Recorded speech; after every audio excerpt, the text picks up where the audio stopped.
Hello and welcome to this evening's program, Shrimp to Whale, South Korea's Extraordinary Transformation. Thank you for joining us. My name is Tom Byrne, and I'm President and CEO of the Korea Society.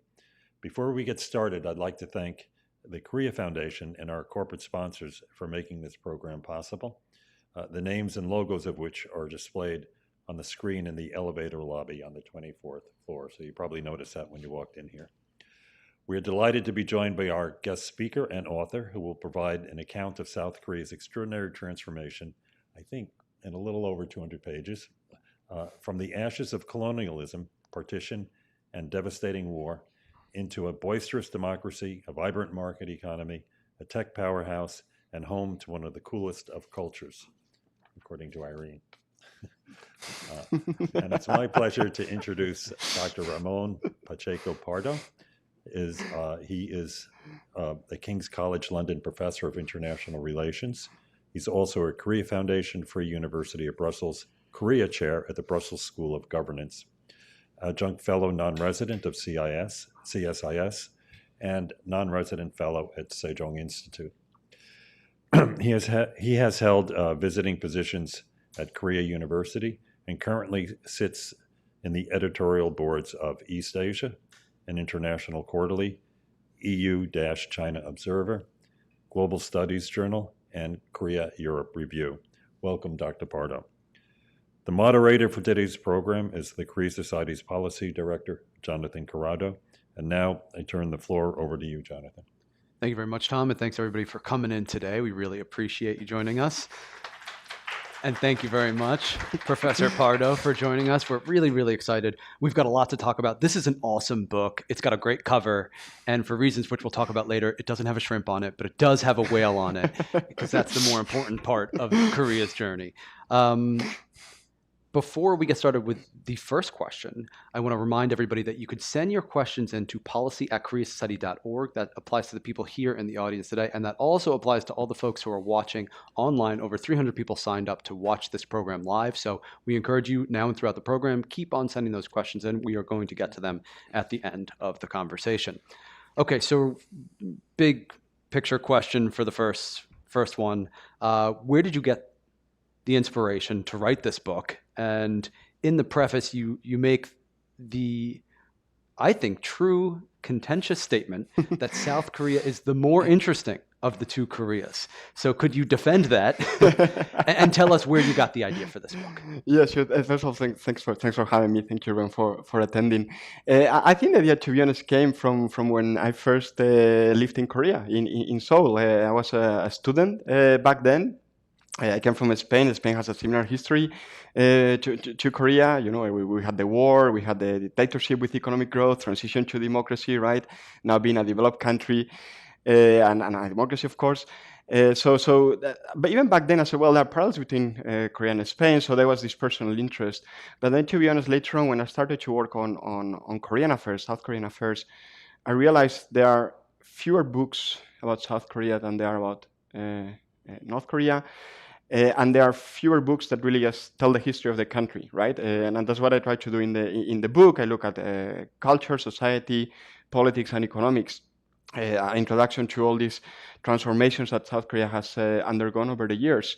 And I really thought, well, I think this story needs to be told to a wider audience, right? Not only academics, but to a wider audience. And that was the purpose of the book. And as I said, I do find South Korea more interesting than North Korea. And I said, well, if I have this interest and passion for South Korea, right, from living there, from staying in the country, visiting pretty much every year, I want others to understand the story of the country and the history of the country better. And I think that's where it came from. Yeah, you could definitely tell throughout the book that you've got this passion and enthusiasm and affection for the country and the people there. And that provides a very different sort of perspective, because you didn't grow up there, but you have now spent a lot of time there. So that kind of interest and affection for South Korea is evident all throughout the book. And just if you could talk a little bit about the hole in the literature that this fills, because there aren't enough books out there like this, and especially right now. Why right now is this important? I think right now, in my view, for three reasons. First of all, I've seen it from my own teaching. I started teaching about Korea 13 years ago or so, right? And you have seen how there's this growing interest from students who don't necessarily have a background related to Korea or even Asia on what is going on in the country. Why are people talking about the culture of the country and consuming the culture of the country? More recently, why has the response to COVID-19 been so good in Korea as well? But also, why am I using a Korean mobile phone, for example, or driving a Korean car, right? So I saw this interest coming from students and from wider society, not only in the UK and Brussels where I'm based, but also in Spain, my home country, in other European countries, right, where we have fewer links with Asia than you would have here in the US. And that was one of the key reasons why I thought, well, we need this now. Secondly, because I was doing my own research on South Korea for a long period of time, but I had never written a whole book about South Korea.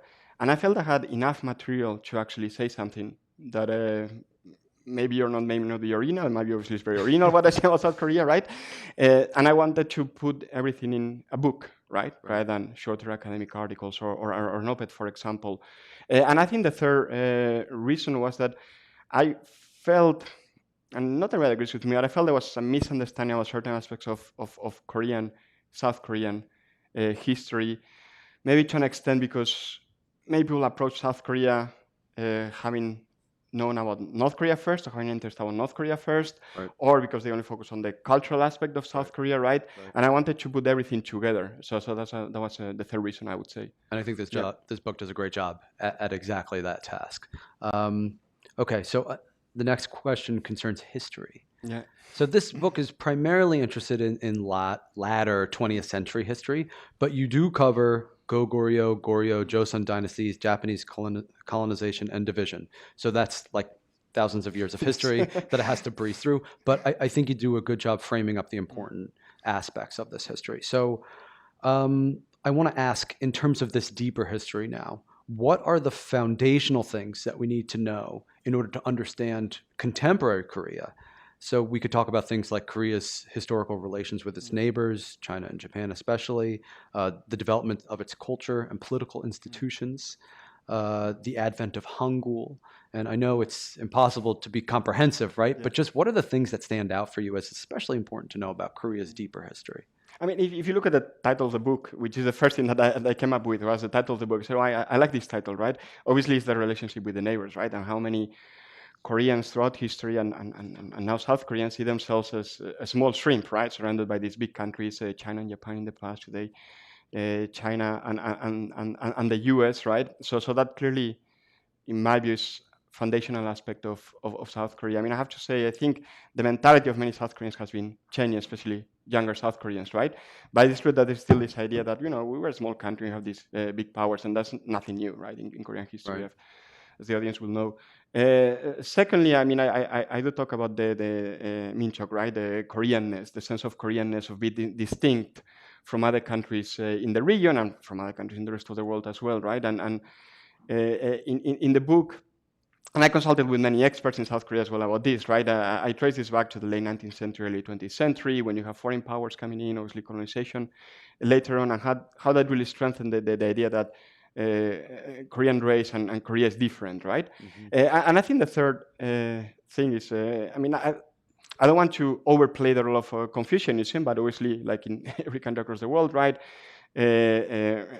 Religion, thought does play a role in how we see ourselves. So I talk about that as well. For example, in the book, I actually talk, for example, about the role of women within Korean society and how it was constrained over the centuries, right? And even today, many people feel that women are mistreated by society broadly in South Korea. So I talk about these type of things as well as being very important to understand Korea today. Right, South Korea today. Yeah, wonderful. Okay, so the next question I want to cover independence, war, and poverty. And the way I'll do this is I'm just going to throw 3 of your own quotes at you and then have you just react to them and tell us a little bit about them. Okay, quote number 1. South Korea was born out of pain rather than joy. Quote number 2. The early seeds of what ended up becoming a brutal 3-year conflict were planted on the same day of the North Korean surprise attack.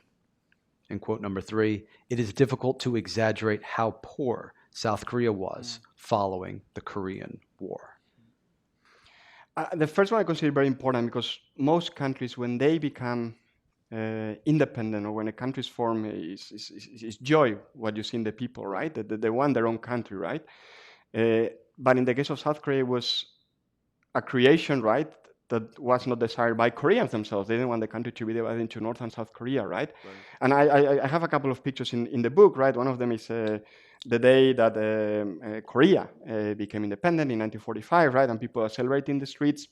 Then 1948, the day that South Korea is established as a country, and it's a very formal occasion. You don't see celebrations in the street because South Koreans didn't want to become part of South Korea. They wanted the unified country. And that's why I have that quote there, because if you compare to other countries that throughout history have become independent, they have the celebration of, well, we're a separate country from whichever bigger entity were before, right? And we like this, and I guess South Korea that wasn't celebrated. Right. With regards to the second quote is that if you look at the Korean War, I mean, there were many brutal wars throughout history, but in this case, and as a Spaniard, I feel it very closely, right? It was brothers and sisters fighting against each other. You were not fighting against an invader. You were not fighting against a foreign country, right? It was families fighting against each other.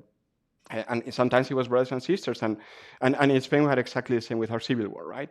Brothers and sisters killing each other, right? Being in different camps with different ideologies.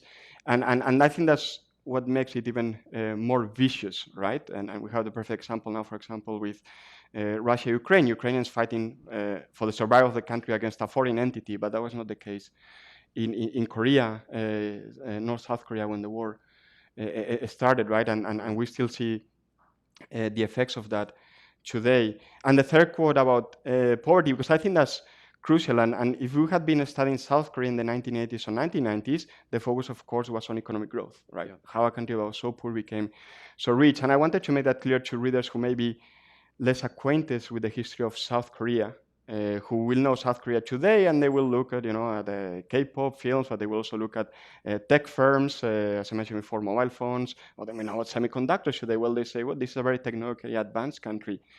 But if you look at where it was in the 1950s and even in the 1960s, for me, that's an extraordinary transformation, which very few countries have really accomplished in such a short period of time, especially, right?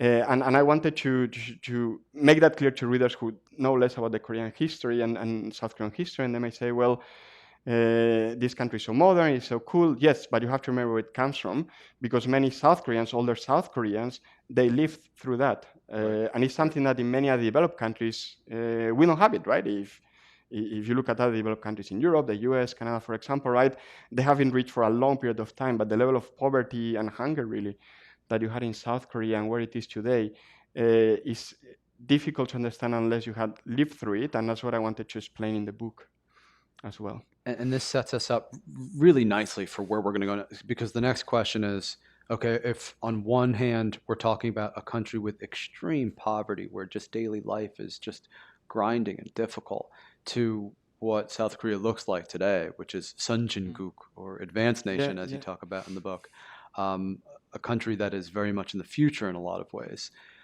How did they do that? And the Asian tiger model is something that we've seen countries all over the world try to replicate. What are the particular ingredients that went into this recipe, and can we apply that to our own country and achieve success too? And it's proved to be very, very difficult to replicate, right? So to talk about this next phase in history, we have to talk about Park Chung-hee, right? So as you write and note, he leaves behind a complicated legacy.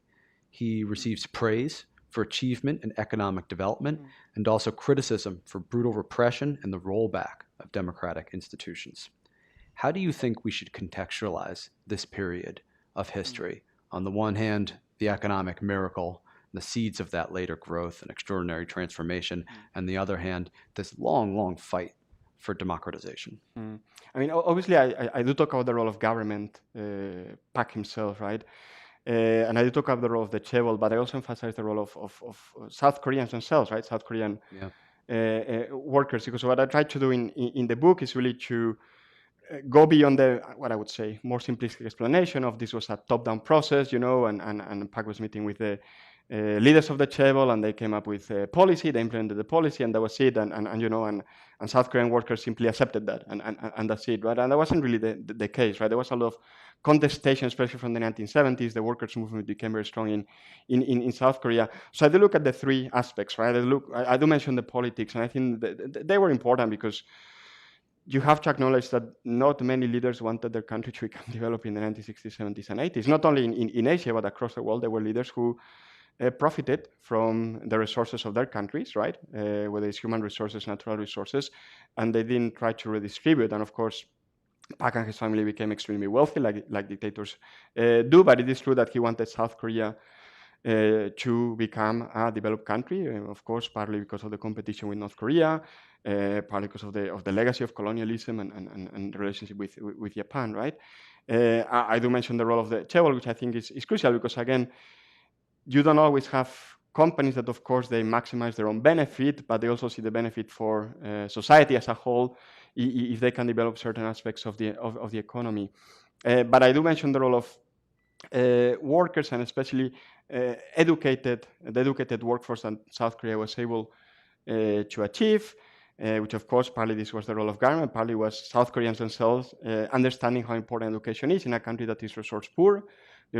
You have to develop through what we have today, right, which is a very knowledge-driven economy. And I think you see the seeds of this already in the 1960s, but especially in the 1970s. And what I de-emphasize, and I know it's a bit controversial, is the role that U.S. opening the market played for South Korea. It was very important, but the U.S. opened the market to many other countries in Latin America, in Asia, in Europe as well, and some of them successfully developed, South Korea, Taiwan, for example, but many others didn't, right?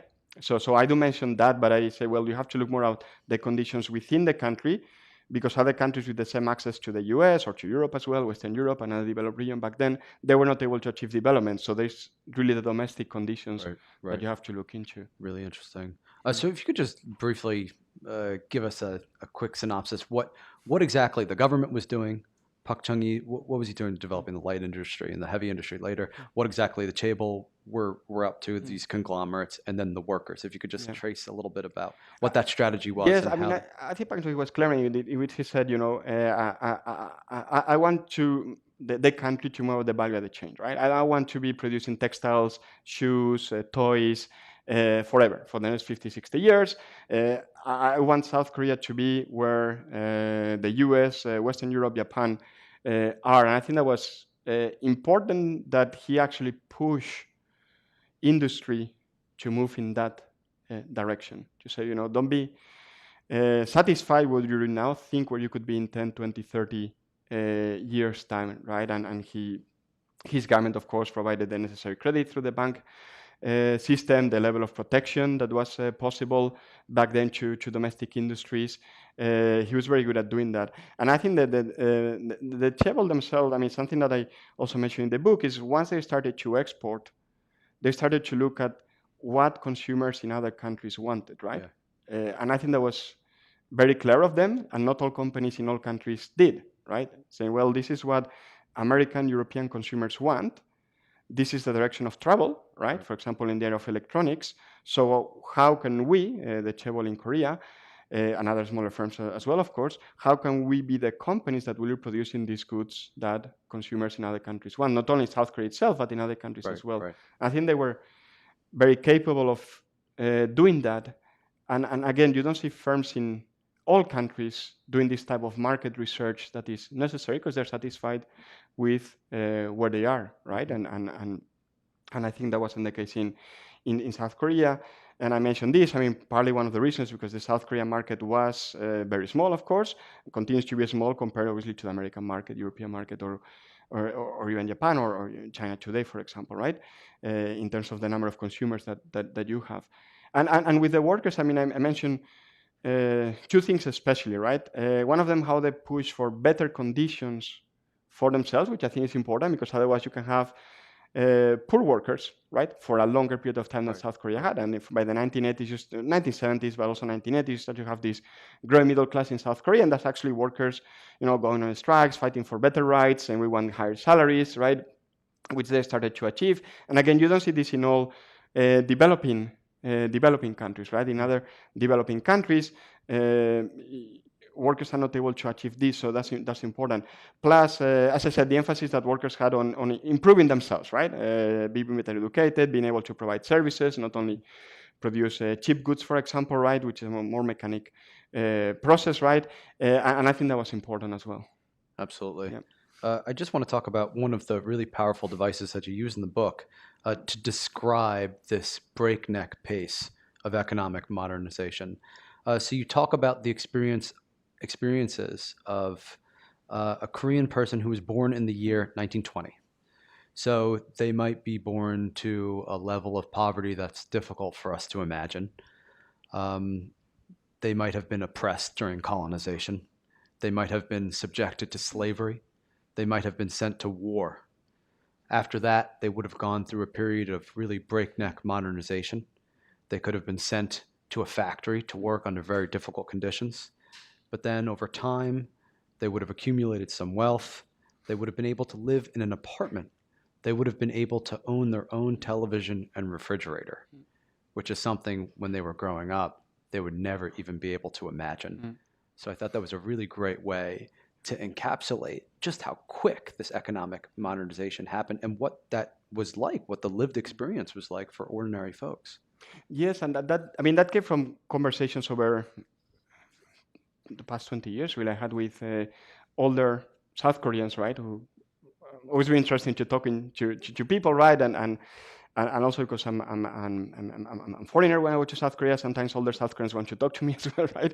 Like, what do you think? Normally they think I'm American. I explain I'm from Spain, and they will start a conversation. so I had these conversations over the past 2 decades, really, right? Since I first lived in South Korea, 2003, 2004.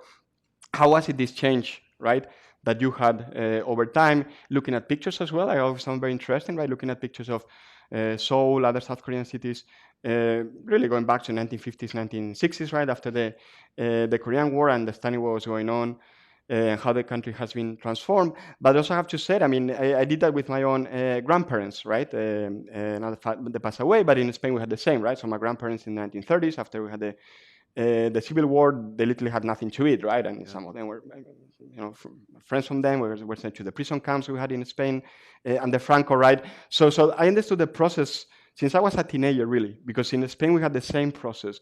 And again, when I went to South Korea and I started to talk to older South Koreans, said, "Oh, look, you went through the same process," and they would say that, right? I remember when we used to have a house with no bathroom, for example. So we had to go to a communal bathroom. We have to go to the field, for example, right? Of course, no running water, never mind a fridge or a TV, of course, right? And unthinkable when consumers in the US, in Europe, started to have this. And I thought, I mean, this is a powerful message that I think needs to be told, and again, to emphasize how South Korea has transform itself, that this is not something theoretical, right? Right. This is something that people who are still alive in South Korea today have actually gone through. Right. And yes, they were born during a period of time that for them, as you can say, they could have been slaves, or even if they were not slaves, like workers or sex slaves, for example, right? But they would have been in really dire poverty, right? Yeah. And how the transformation happened to real people who you can still talk to, and they can still explain to you how the country has changed during this period of time. So that's why I really wanted to have that there in the book, actually. I thought that really was effective. And related to that, I mean, you're known in South Korea. People know who you are and what you're up to. And when you talk to them about this book and you say, here's this book that I'm thinking about writing, what was their reaction, and what kind of stories did they want to tell you to make sure that it ended up in there? That's it. I don't know how well known I'm in South Korea. Some people know me. I mean, my friends know me. But anyway, but it's interesting because after it came out, Chosun Ilbo actually published an article, right? And they were very much I think they capture very well what I wanted to tell in the book, how South Korea should see itself. And that's what I noticed, that when I was telling people I was writing this book, and as I said, the idea goes back really many years ago, but then when I really sat down and started writing it, and last year I had the chance to be in Korea for 6 weeks, if I remember correctly, so I was telling to people about the book because I was still working on it. Two things that I think came up very often, right? One of them to explain that South Korea is distinct, right? There is a different country from others in the region, and people still get confused, but also it's a distinct country from North Korea. And I think this comes from something that many South Koreans, even today, they see that, then they say, well, I come from Korea. I mean, in Europe, some people still ask the question, which Korea, right? They still don't see the difference between the two Koreas, right? These type of things. So just, show that this is a distinct country, right? Not better, not worse than other countries, but just a different type of country. But the second message I think people were interested in relating to me is that, this is a developed country, right? That you cannot say, and this goes back to, again, the way sometimes South Korea is perceived overseas, that it's still a developing country or emerging country, right? And that the view still is that if you compare it with other, like Japan, for example, or with Western Europe, or with the US, Canada, Australia, for example, right, it hasn't reached that level. And what I try to say in the book, well, that's not necessarily the case. And the second message I understood very well, because in Spain it's exactly the same. We feel sometimes that we are seen as less developed than we are, right? Not only economically, but also as a society, for example, right? Like how society has changed in South Korea. That's something people wanted to emphasize, especially younger South Koreans, that I find very interesting talking to them, right? Because they're very proud of the transition to democracy and the democratic credentials of the country, in my view, more than the economic development of the country, because for them it's ancient history, right? They haven't lived through it, right? But they're very proud, for example, of how open-minded younger South Koreans are, right? And when I talk this to, I was teaching in Korea a couple of years ago, right, as well, and that's something that many students wanted to discuss, right? Just our mentality has changed. It's not the old mentality that some people think we have. Again, going back to the idea of Confucianism, we are very different, right? So this is something that should be in the book, and I try to emphasize this in the book as well.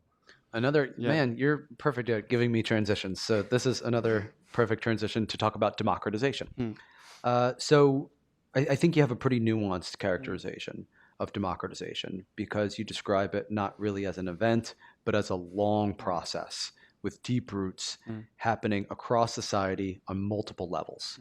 It was based in the universities. It was influenced by ideologies from home and abroad. It was impacted by actions by the political opposition and from within internal infighting. What do people typically get wrong when they talk about South Korea's democratization, and what do you think is important for us to remember?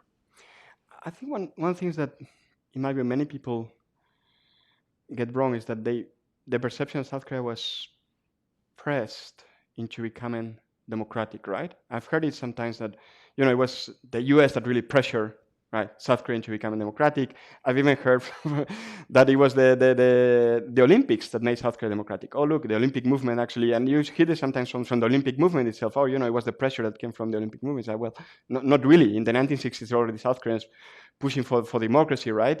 And that's why I try to emphasize that there was an internal process, really, and there were many different groups that pressed for democracy. There were workers, students, but also say how in the 1980s many workers actually, white-collar workers also joined the democratic movement, and of course sometimes some religious groups as well, right? So that it was this bottom-up approach to democratization that didn't only happen only in 1987, 88, or didn't start with Kwanchu, for example, right? It started already in the 1960s, right, when we had Park coming to power after his coup, right? There were already people saying, well, no, we want a democracy in our country. We're fighting for it, and that it is again this overwhelming movement. I talk also about the feminist movement in the 1980s, how it was a traditional feminist movement looking, pressing for the rights of women, but also pressing for democratization, right? So you had these different groups coming together that really forced the government to to implement a democratic process leading to the elections, and then from February 1988, right, we had the democratization of the country, and until today, right, and that's something I try to emphasize in the book, right, the internal roots of the movement.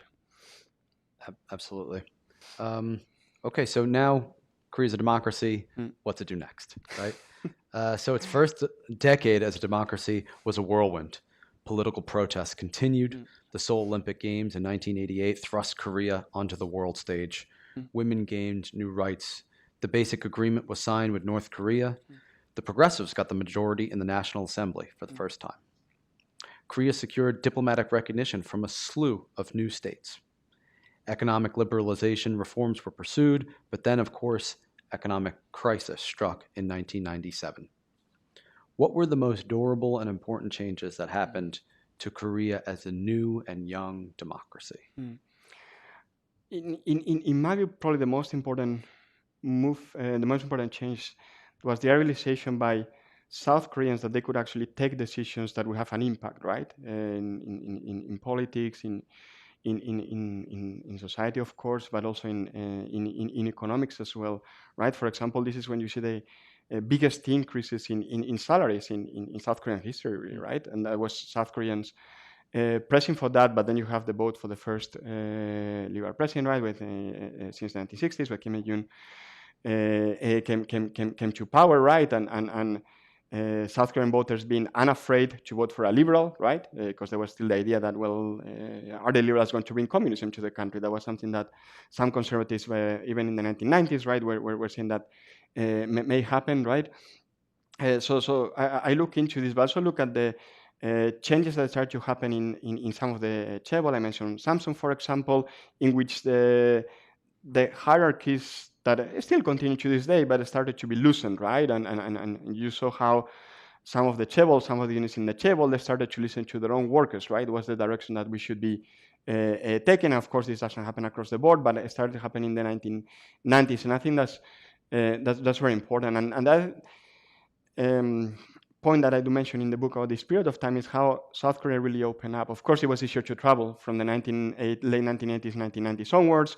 Many South Koreans started to go overseas, not to emigrate, but for example, to pursue education overseas, but then they came back to their own country, and they came with ideas from overseas that they implemented, right? So, for example, of course, many people think this is the origins of K-pop, right? It's in the 1990s with Nana Rayo, right? So these the influences from overseas coming and how they are mixed together with Korean influences. So I do mention that, but also, of course, the legacy of 1997, and the legacy of 1997 continues until today, right? This idea that not everything is always going to be positive, and you can have a huge economic crisis, and that the stability that you took for granted may not be there.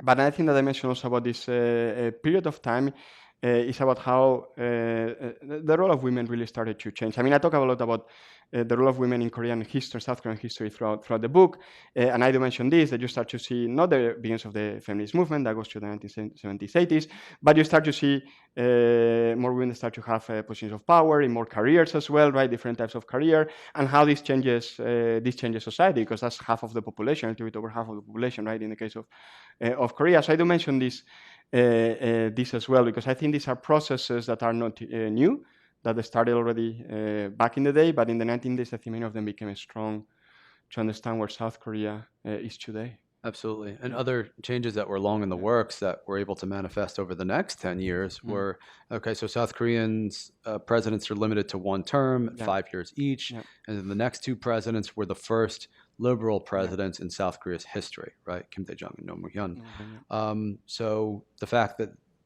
first of all, they got elected and then they were able to push forward on their policies was a very path-breaking and different direction for South Korea to go. Also, we saw during this time period symmetry with North Korea that didn't end up with a denuclearization accord, but which nonetheless led to some rapprochement between the two Koreas. Further economic liberalization. The World Cup was a huge event for South Korea, and if you talk to any South Korean who's around at that time, they've got lots of stories to tell. We also saw some anti-American protests and the growth of Hallyu as a major soft power really coming into its own. So what's a big takeaway from this era for you? I mean, something very personal to me, but I landed in South Korea first time, 2003, right? And I talk in the book about when South Korea defeated Spain in the World Cup. So I'm taking the bus that you take from Incheon Airport to wherever you go, right? And that's showing the World Cup, right? And the first thing I see is South Korea defeating Spain in the World Cup. It's like, well, this is a welcome for a Spaniard coming to South Korea, right? But something I find interesting about this is like, oh, look, I mean, it's not the World Cup. No, it's not the football itself. It's the pride that many South Koreans felt in wearing the red, be the red T-shirt, and I have my own still back at home, right? For 20 years now, I had the T-shirt there, right? So I talk a lot about the pride that many South Koreans felt in being South Korean, right? Not Korean, but being South Korean. And that's something I do mention about this period of time that in maybe was the start of many South Koreans saying, well, we are a distinct country, partly related to what you say about the summits between the two Koreas that in 2000, of course. And I think many South Koreans start to see how different they are from North Koreans, right? And so that was an eye-opening occasion for many South Koreans, but also what I mentioned before, many South Koreans traveling overseas and realizing, well, our country is not better or worse than other countries, it's simply different. So this is when you start to see, for example, the start of the conservation movement in South Korea. For example, the Hanoks, right? This is the start really of the Hanok conservation movement in many South Korean cities because they want to maintain what is more traditionally Korean. So I do talk about this type of changes that took place and take away, but also the success of Hallyu, of course, right? And I find this very interesting because something that sometimes we get in Europe is that, sometimes journalists, but also students or people who I tell them, no, I work on Korean issues, they say, oh, wow, and what about Korean culture? And it's been very popular for the past decade, and they know, of course, Gangnam Style. So, well, not really, right? I mean, in Europe, it has been popular for the past decade, but if you go beyond Europe, interestingly enough, one of my best friends in Korea, when I lived there for the first time, she was from Panama, right? And already in the early 2000s, in many Latin American countries, Hallyu started to become popular, right? And I think that was the realization for many South Koreans that something that is and comes from the country, right, can be in this case culture, right, or K-pop, right, can be very successful overseas. Something that we produce can be very successful overseas. And I know I refer a lot to Spain, but I understand that mentality because it was the same in Spain, right? When I was growing up in Spain, 1990s, we always felt that what was coming from overseas was better. That's the mentality we had, right? And that what we produced in Spain was not good enough, right? And then we started to change our mentality with the Olympics as well in 1992 that we had in Spain. It's like, look, we can do good stuff in Spain as well. And then I realized, well, in Korea, they're starting to think the same way when I was living there. And I think that's good. I mean, you have pride in your country and sometimes it can be bad if there's too much nationalism, but sometimes it can be very good thinking, well, we're different, not better, not worse. And I felt that when I was living there, and I wanted to reflect that in the book, that many South Koreans start to realize with Hallyu, right? Look, we can go overseas and people recognize us not because of MASH, the famous TV show, not because of the Korean War, right? Or not because they know about North Korea, but because of something distinctly South Korean. And I think that was very important from this period of time as well, from the 2000s during the liberal, I mean, it coincided with the two liberal presidencies. Right. And we're going to get to our audience questions, both virtual and in person soon. But I want to ask one last question. Yep. And that's, I like how you call this next era. You call it global South Korea, 2008 to 2022. And then in the epilogue, you talk about the future a little bit, which is always fun to do. Yeah, it's fun to we're do, always right when we talk about the future. I can always change that last chapter in the future, so it's fine. Yeah. Okay, so let's talk about the notion of Korea punching above its weight in terms of economic and cultural influence. How do you think it got here, and what does it mean? We also, of course, saw some political transitions during this time period as well, so maybe you can touch on that. Yeah, I mean, I have to say in the book I also discuss, of course, the things that I think haven't gone right in South Korea, right? So I talk about corruption, things like that. But I think it's good that we focus on the positives, because I think there are many positives throughout history, and this needs to be acknowledged, right? And what I've focused really during this last period of time is really to show how not only with Hallyu making its way to the US, then to Europe, right? And many South Koreans still feel important to be recognized, right, in Western countries, not necessarily only, as I mentioned before, in Latin America, Southeast Asia, right? And again, I understand that coming from Spain, we want exactly the same, so it doesn't really change that. But I mean, this is the period of time when democracy, for example, is really consolidated. You could argue it goes back to 1997, because remember 1997, many South Koreans felt, if there is a liberal presidency, is the military going to accept this? And we saw in places in Europe, in Latin America, where the military didn't accept this, right? But in South Korea, we didn't have this. So we have the democratic consolidation.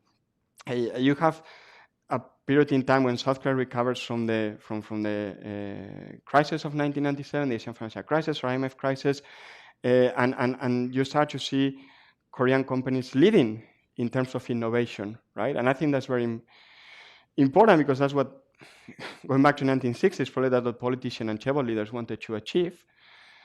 And by the 2000s, and especially the 2010s, many South Korean companies are known for being leaders, right, in the areas of innovation. I find very interesting that recently, for example, there was this Hyundai electric car that was voted one of the cars for the future, right? For example, there was only a few weeks ago, right? So leading in these technological sectors that many South Koreans might have thought it was not possible too, right? And you have these really global companies. And of course, I talk about the movies such as Parasite, others that everybody knows about. I talk about BTS, Blackpink as well, of course, right? So I talk about these music groups. I mean, for me, it's amazing that you have two groups that don't sing in English predominantly, right? BTS and Blackpink, that are the biggest boy band and girl band in the world, right?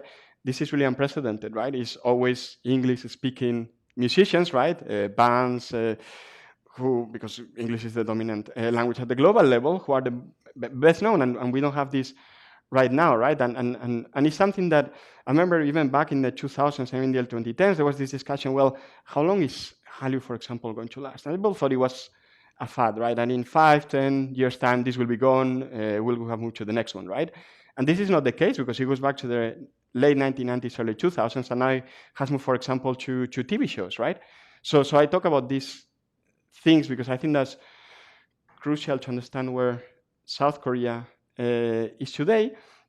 And I also talk about the last thing that I really want to focus on is that this is a period of time in which many South Koreans feel that the pride in being South Korean is not only because of the transformation of the country, but also where the country is today. It's not only about economic growth, it's not only about transition to democracy, it's also where we are today, and we should be proud about it. And of course, there are negatives that we should be dealing with within the country ourselves, but also we should recognize our own achievements. So that's something that I try to reflect in the book as well. That's a really good point. Okay, so get your questions locked and loaded. We'll come over with microphones soon, but I'm going to kick us off with 3 questions that are all kind of the same question. So don't worry, they're all interrelated. So Youngju Lee from NBC News, who's in the back over there, asked, could you explain what was the key driving force that enabled tiny shrimp Korea to become a large whale? Relatedly, Jim Whitley from the Asia Hand Society asked, what is the key factor in Korea's success? And then here's a different spin on the same question. So basically, how did Korea do it? Like, what's the secret ingredient, right? So Young Jun from the Korean Cultural Institute of Metropolitan Detroit. I like the way that So Young asked this question. Many young Koreans still don't realize how amazed the world is by Korea's recent achievement. Sometimes it's really hard as parents to help our young Korean diaspora be proud of being Korean or need to learn much more about our tradition or try to keep or enhance language skills. As you are not Korean but research a lot about Korea, what is your suggestion to young Korean Americans? Okay. So I'll start with the first two, which I found easier for me to answer, Korean Americans. I'll think about that as well. It's a good one. So, I mean, I don't think there's one single ingredient. That's why I try to reflect in the book that there were a number of factors. But I do think that something that was very important to understand where South Korea is today is to understand that there was this willpower to achieve where South Korea is today, but also the appropriate mechanisms, right? And I do mention education several times throughout the book, but I do mention how the different groups within society in their own way push for the transformation of South Korea. I mean, I talk a lot, I mentioned this about women, for example, how they push for a change in their own conditions, right? That wasn't granted to them. I also talk about the Chebol, for example, very different situation, of course, but how they were not satisfied with being the factory of the world, and they wanted to be tech leaders, right? And how they push for this, right?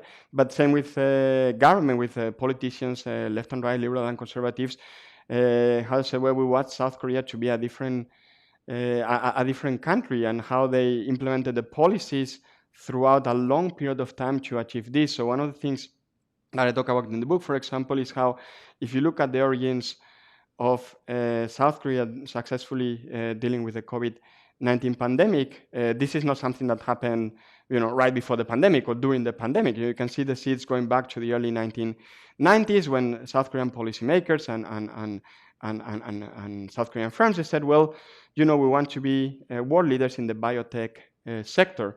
And then there was a successful experience dealing with MERS, right? And how South Korea learned from the unsuccessful experience with MERS as well, and implemented the lessons learned, right? So I talk about this, how these long processes come from many different groups within society. I mean, the questions about Korean Americans, I think that it's not only the Korean American diaspora, right, or Korean Americans, because in the US it's very multicultural, but also in the UK we're starting to have younger British Koreans. I think there were past generations who really didn't want to follow their own roots because they wanted to integrate better. Maybe that's the way of putting it, right? And they say, well, why should I speak Korean? Who cares about speaking Korean? Or why would I care about speaking? We had, for example, the Spanish American diaspora here. They didn't want to speak Spanish in the 60s. Why would you speak Spanish in the US? Doesn't really make sense, right? And I think this has changed now, partially because of globalization, but partially because of the success, in this case, of Korea as a country, that you see younger Koreans, Korean Americans, but also see with British Koreans, right? How they're prouder of their roots, right? And I see this, for example, in schools, right? So for example, I talk about my daughter in the school. I mentioned her. In my daughter's school, for example, they want to have during Chuseok next year, right? They want to have celebration, right? Which in the past would have been unthinkable in the UK, right? We still used to talk about Chinese New Year. Now we don't talk about Chinese New Year. We talk about Lunar New Year, right? So that's already progress. But now let's celebrate Chuseok, right? And that's partly driven by parents, but it's also driven by students themselves, right? And I think it's the pride that they feel, right? Because their culture is acknowledged not only by those with a Korean origin, but also by those who have no Korean origin whatsoever, right? So I think maybe that's the way of pushing for it, saying, well, there are others who want to learn about the country of your parents or grandparents. So push for this at a very grassroots level. And here at the Korea Study, we teach Korean language classes, and we've got new students coming by the drove because they want to understand BTS lyrics, etc. And that's the sharp tip of the spear. They stick around. They want to learn more. It doesn't just remain that surface level. Once they develop that taste, it kind of develops. Exactly. I mean, when I teach in London, right, in King's, right, so in the late 2000s when I started teaching about Asia and Korea as well. Why do you want to learn? Why do you want to take a class on Korea or on Asia? Often it was, I want to learn more about China, or I'm interested in North Korea. Now, when you ask the students, right, they say, I want to know more about these countries producing BTS, Blackpink, all these type of things. Right? And also what I find very interesting is that Not only that, but sometimes they know groups that I honestly don't know about, right? Because they know the latest group, right? And they will learn about it, and then okay, I have to go on YouTube to listen to the songs, which I don't mind doing at all, right? And you say, well, actually, they're really attuned to what's going on. And I mean, I didn't mention this in the book as much, but an article they asked me to write for a magazine about why K-pop has become so popular. I will actually mention social media, right? And you see younger people who have everything YouTube. So last year we had Korea Day celebration, right, in London, and we had a K-pop competition, right? And you have kids from all races, right? London is very multicultural, doing their K-pop routines, right? And they asked me if I wanted to do that. I said, no. You don't really want to see that. Feel free if you no, have any. I'm okay. You know, maybe some people in the audience, if you want to come here, but not me. But I find it interesting that they actually ask you that because they feel people like that. Actually, I find that very interesting too. Yeah, when I was studying Korean I was at Seoulde and Gode at the Ohagwon. I was the outlier. I was interested in Korea because of North Korean human rights and denuclearization and all that, and they were all there for K-pop. That's what attracted them. That's what interested them. If you have a question, raise your hand. We'll try to get to you. I have more from our virtual audience, but I would, in the back there. Okay. Dying to ask this question. Oh, thank you. Now that like it's okay, extraordinary transformation is all great, but what I really want to know is how realistic is it for South and North to unite at this point? Yeah.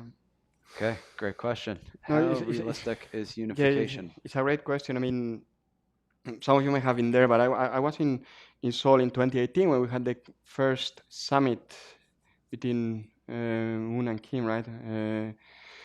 And you could see the hope in the people of South Korea, right? People in the streets. I'm not talking about politicians, of course, right? Especially with Kim Jong Un cross the border, etc., right?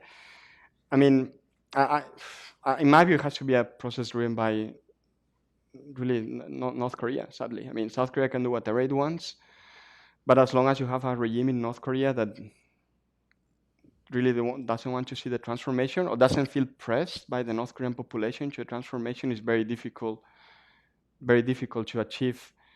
So I think really has to come from North Korea. I think nobody can claim that they know what Kim Jong Un is thinking, what he wants for the future of his country. Probably he doesn't know himself, but there might need to be some grassroots movement in North Korea. And I'm not saying pressing for democracy, but at the very least for an opening up process, and you know this very well, like the Chamadan generation, etc., right? I think that's what has to be done. To be honest, I'm pessimistic that South Korea by itself can achieve much, because I mean we have 5 years of a president, Moon Jae-in, who was really saying to North Korea, look, you can have a brighter future, right? And we're willing to give you what you want.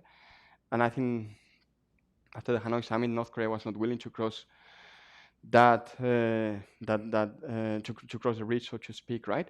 So I think it has to be that. Having said that, I mean, can it be achieved? We don't know the conditions inside North Korea. We cannot claim to know, right? But in many places you have seen changes that we thought were impossible, and in Europe, we had in the 1980s when we had the end of communism in Europe. 1 year, 6 months before it happened, no one thought that this would happen, right? People were saying, well, you had the competition with Soviet Union, East, West Germany, never going to reunify, forget about it, right? We're very different from Romania, from Czechoslovakia back then.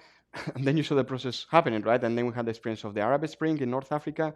Again, I talked to my colleagues who do North African studies or Middle Eastern studies. They didn't know this was happening. They know that there was going to be democracy in Tunisia, and other countries were going to go through this process. And this was a much more open country, of course, than North Korea, right? Or much more open region than North Korea. So it could happen, right? I'm not predicting it will happen, but it could happen because we've seen other places where we really didn't think it would happen. But if I go to my country, I mean, and this was before I was born, but maybe people in Spain thought in the early 1970s that after Franco died, we would have a second dictator, whoever Carrero Blanco, actually, people thought he would be, right? And I mean, he passed away, but then we had democracy. And people really 2-3 years before Franco died, they thought we were not going to get democracy. So this can happen in many countries, right? And that the population can press for change. I'm not saying democracy in North Korea, but at the very least more openness, and Kim Jong-un may feel pressed to open up. And I'll add to that. I think everything you said is completely true. And I'll add to that, in addition, the context which created and led to the division of Korea as a country was geopolitical competition at the superpower level, and the same geopolitical competition at the superpower level now between the United States and China rather than the United States and Soviet Union will continue to be a complicating factor that will also intervene on the possibility for unification. So just so much going on there, and I like the way that you say that. Who knows? It always looks impossible until things line up, and maybe it will be possible one day. I want to get to other questions if we have any in the audience. Otherwise, I'm going to turn to additional ones. Yeah, Michael. We'll get a microphone to you, Michael. Thank you, Aaron. So I'm just wondering if you would comment on the long shadow that Japan casts over South Korea. I think a lot of the economic development has been influenced in some way or another about the reaction to Japan in South Korea. Just some comment. No, but yes, and I do mention that in the book, right? How South Korea wanted to prove, and South Koreans wanted to prove that they could become as developed as the former colonial power. And of course, it's not the only former colony that wanted to prove to the former colonial power that we can be as developed as you are, as rich as you are. I think right now is a different context in the sense that there is direct competition, but this is very much market driven. Of course, there's always politics to it, right? But it is market driven because you have Korean companies and Japanese companies competing against each other, right? And this regardless of the political situation between South Korea and Japan, you have companies competing in the same sectors, right? And this is a private sector driven dynamic in my view. But I do acknowledge, and I do mention in the book, right, and describe in the book how being able to compete against Japan was something that was driving Park during this presidents in the 60s and 70s, right, saying, okay, let's compete with Japan and let's reach the same level as Japan. As I said, it's really not unique to South Korea, but obviously in the book that focuses on South Korea, I do mention that, and I think now the competition that you mentioned that will continue into the future. Like, well, I mean, we have it in Europe, of course, between French and German companies, British companies as well, right? Now it's not only about South Korea and Japan anymore, right? It's a global competition, really, and South Korean companies are competing at the global level. So for them, Japan happens to be one of the competitors, but as much as a company in the Netherlands or in the US, of course, right, might be a competitor to them, and that's why, to an extent, I de-emphasize the politics of it, because I think that regardless of the relationship between policymakers and politicians in Japan and South Korea, the competition between companies is going to continue, and it's normal. I mean, I'm not saying this is negative. Actually, this is normal for market economies and for companies that are globalized and compete in many different markets. You may have seen the recent article earlier this week on, I think it was Nikkei Asian Review, actually, that trade between South Korea and Southeast Asia now is almost at the same level as trade between Japan and Southeast Asia, right? They have basically reached the same level, and they had the graph. This is market, right? This is market working, and this is South Korean companies exporting to Southeast Asia. This is not a politician in Seoul thinking, oh, we want to surpass Japan in trade with Southeast Asia. This is South Korean companies saying, well, this is a market or a place where we can have factories, right? And that's where we are today. So I want to save one question for the audience, if we can get one more in. And in the meantime, I'm going to ask a question about China, because we got a couple of those in here. So Ruth Jin from Jin and Koppel asks, what would be the future trade relations of South Korea with the USA and China?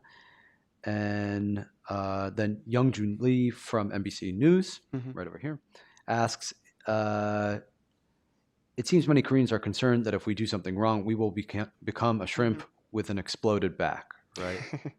고래 싸움에 Yeah, it's true. 터진다. Yeah. Right, that's the expression. How should Korea respond and find its own path in the era of competition between the United States and China? So if Korea is no longer a shrimp between the two whales of USA and China, then it's a whale between two even bigger whales, right, of USA and China. So how can it navigate? I find interesting that if you look at the way the debate in South Korea today about China and economic competition with China, in the 1980s we had the same debate, right? When China started to open up, already many South Korean policymakers and many companies were saying, "Oh, is China going to catch up?" Right? And here we are in 2022, right? The same debate, right? And China still hasn't caught up, right? I mean, I do think that it is inevitable that in some sectors, South Korea is not going to be able to compete with China because China still has lower production costs, and some sectors are lost for South Korea. But probably South Korean companies, politicians, and workers didn't want to continue to be in those sectors, more low-tech sectors. But to begin with, those sectors, I'm talking about textiles, the type of sectors, for example, some of the low-end electronics or even the assembly, right, of some products, they were in South Korea because it was cheaper to do it in South Korea than it was to do it in Europe or the US. In more high-tech sectors, I mean, South Korea continues to have the comparative advantage. Something that I find very interesting that, and I mentioned this in the book, that now is you have South Korean firms opening factories here in the US, right?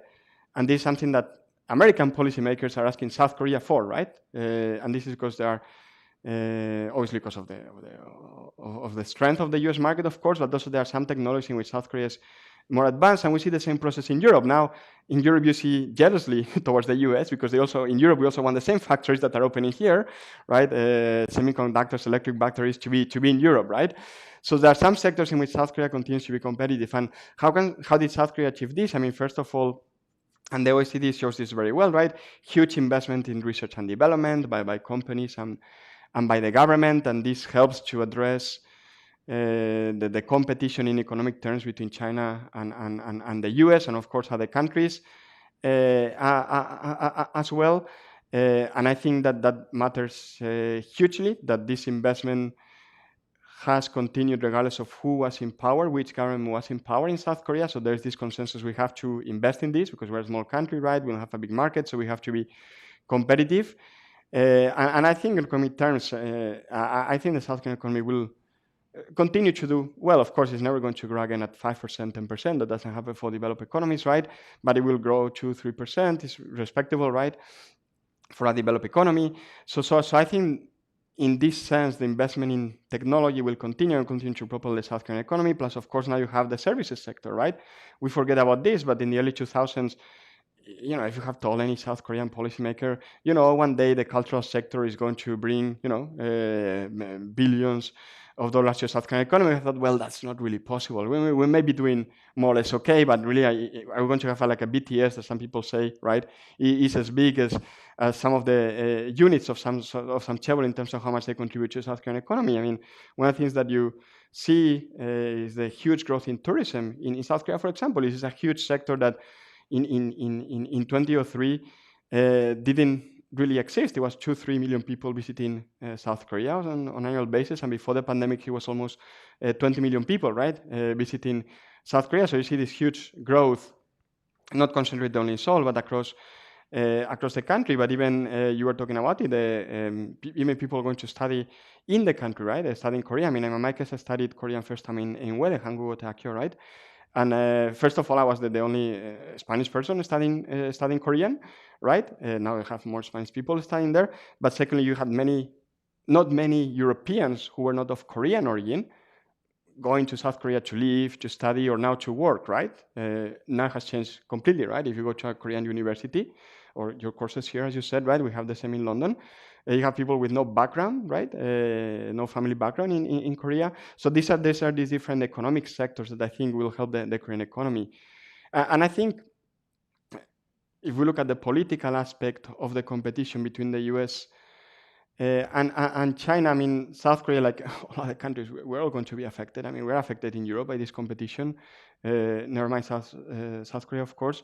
But I do think that you see this, some people call it assertiveness, other people call it confidence, that South Korean politicians and business people have, saying, well, we are not a small country anymore, right? We're the 10th biggest economy in the world, consolidated democracy, right? Very advanced in certain economic sectors. So we do have a strength, right? And this will help us navigate the competition between both. South Korea will be affected. We're all going to be affected by the trade war between the US and China, aspects of political competition. But I think we'll be able to navigate this because of the strengths that it actually has.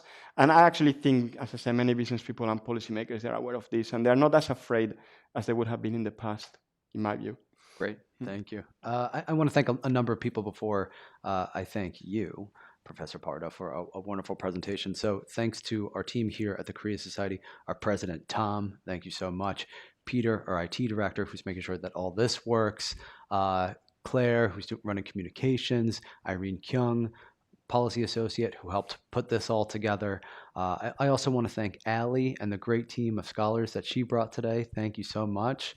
And then last of all, I want to thank Ramon Pardo. You did a wonderful job. Thank you so much. We really appreciate you. Please help me to thank Professor Pardo.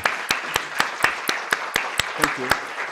So please feel free to hang out with us. We've got some food for you in the kitchen. You can relax, chat, speak with our illustrious author. And thanks so much, and we'll see you again soon. Good night, everybody. Thank you. Yeah, thank you.